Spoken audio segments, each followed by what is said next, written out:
Magandang araw sa inyo mga kapugi. Ito ang kaganapan sa pagpatuloy natin ng paggawa ng pugon dito sa itaas ng bundok at nang simulan na ako ditong hulmahin ang ating lutuan gamit itong semento. Sipag at syaga lang ang puhunan, bonus na lang ang kapugian. Kung wala ka nito ay lagi kang talo. Mataas na ang araw nang umakyat ako dito sa itaas ng bundok mga kapugi dahil inantay ko pa magbukas ang hardware para makabili tayo ng 10 kilong semento. At pangalawang akyat ko na ito dito dahil kumuha pa ako ng buhangin doon sa ibaba ng bundok at dito ko lang inilagay sa aking napakatibay na bag.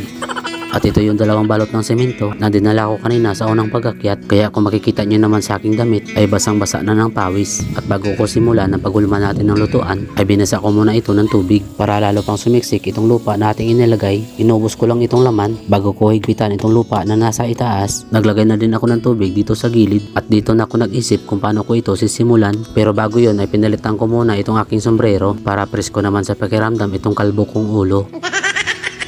At sinimulan na ni Architect na guhitan ng kanyang lutuan. Para malaman kung saan siya unang magsisimula, dito ay magulo pa ang aking isipan habang unti-unti kong inalisan ng lupa ang ating lutuan dahil dito pa lang ay nag-iisip na ako mga kapugi na kung saan ko padadaanin ang kahoy na panggatong nating gagamitin. Balak ko sana dito bubutasan mga kapugi, kaso mahirapan akong putulin ang kahoy dito sa gilid, kaya ang ginawa ko na lang dito na lang sa taas inilagay. Kung kumuha man tayo ng abo dito sa ating pinaglulutuan, gagamitan na lang natin ng baon ng nyug o kakamayin na lang. At nagsimula na ako dito maghalo ng semento at dito ko lang hahaluin sa maliit na timba at napasobra pa nga ang paglagay ko dito ng tubig kaya malabnaw ang pagkakahalo ko dito. Pero akin na itong hinayaan kaya binuhos ko na kagad ito sa hinukay nating lutuan at ikinalat ko lang ito ng dahan-dahan para pumantay yung malalapatan. Kulang ang ating kagamitan dito mga kapugi dahil gagawa lang naman tayo dito ng pugon kaya ginamitan ko na lang ito ng kamay. Alam naman natin na kapag matagal sa kakababad ang ating kamay dito sa semento ay nagkakaroon tayo ng manipis na balat at nagkakasugat, pero hindi ko na yun pinapansin. Ang importante ay makakagawa na tayo dito ng bagong lutuan. At yung ginamit ko pala ditong pampantay sa halo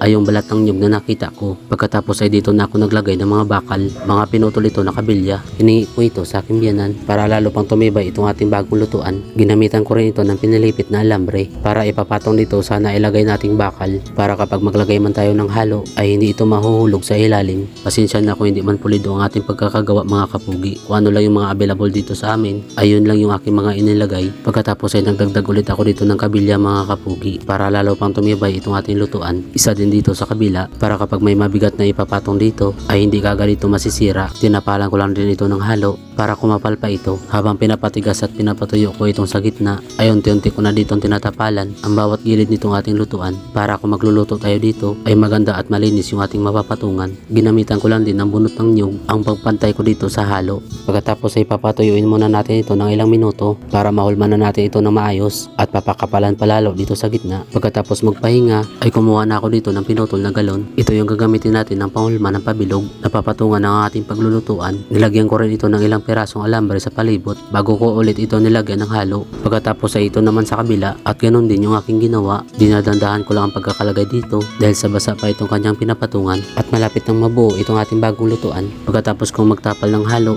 ay naisipan kong kunin itong kawayan. Dati itong daanan ng usok ng luma nating pugon. Gagamitin na muna natin itong pansamantalang daanan ng usok sa bago nating lutuan. Okay pa naman ito at hindi pa gaanong bulok kaya kumuha na muna ako dito ng kahoy na pantukod dito sa paligid at pinutulan din ng sakto lang sa ating kailangan. Pinatulis lang ito ng saglit para maibaon na ito kagad sa lupa at kinuha ko na kagad itong kawayan para atin na mailagay sa bago nating lutuan. Ipinatong ko lang ito ng maayos at siniguradong hindi matutumba o mahuhulog dahil pansamantala lang ito na daanan ng usok kaya putik lang muna ang aking inilagay dito para kung mapapalitan man ito ay mabilis lang itong tanggalin at para hindi mabasa itong ating bagong lutuan. Pagkatapos natin sa paggawa ay isusunod naman natin ang bubungan at may sobra pa pala ako ditong hinalo na semento kaya ibinuhos ko na dito at nilagyan ng disenyo at gamit itong maliit na kutsilyo. Sa bawat gilid itong mga butas ay nilagyan ko na din para lalo pang kumapal itong mapapatungan ng kaldero at ito na ang finished product ng ating ginawang lutuan mga kapugi. Hindi na muna natin tanggalin ang plastic sa gitna dahil malambot at basa pa itong ating ginawa at nung natapos na ako dito sa bago nating lutuan ay kagad ko naman tiningnan itong ating taniman dahil sa busy tayo sa paggawa ng ating kubo ay marami na pala mga bungang hindi natin nakukuhaan. Ito yung bagyo beans na tinanim ko nakaraang buwan.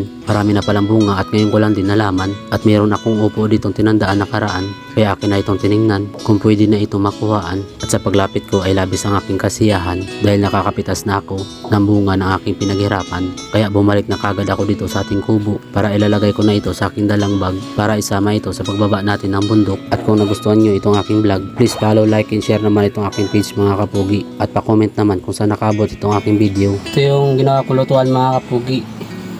Dito natin ilalagay yung panggatong, mga kahoy. Tapos dito tayo magsasaing, magluluto ng ulam. At dito, hindi naman masyado mainit dito. Pwede natin ilagay dito yung tubig o di kaya yung sample. May sobra tayong kanin. Pwede natin painitin dito habang nagluluto tayo ng ulam. Tapos pagka wala namang isasalang dito, takatakpan lang natin ito. Kaya itatabi ko ito para dito yan. Para kung yung case man na magluluto lang tayo, magsaing, magluto ng ulam dito, kasi dito malakas yung apoy. Tapos yun yung daanan ng usok. Papatuyo lang natin ito kasi hindi pa natin magagamit ngayon, basa pa yung semento. Iyan muna natin to kasi hindi natin pwedeng galawin, kasi pag ginalaw mo magagapan siya, nabibitak siya.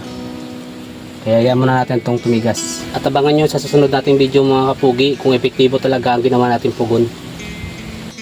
Sa mga nakaabot sa dulo ng aking video, maraming salamat at God bless inyong lahat. Shoutout nga pala kay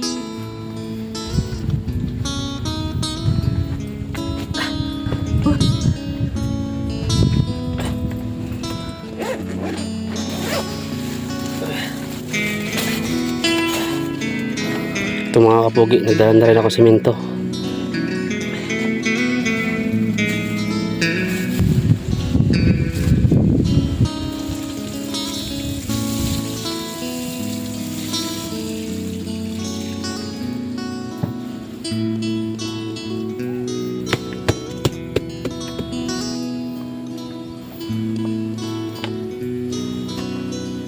At yun lamang po mga kapugi, maraming salamat.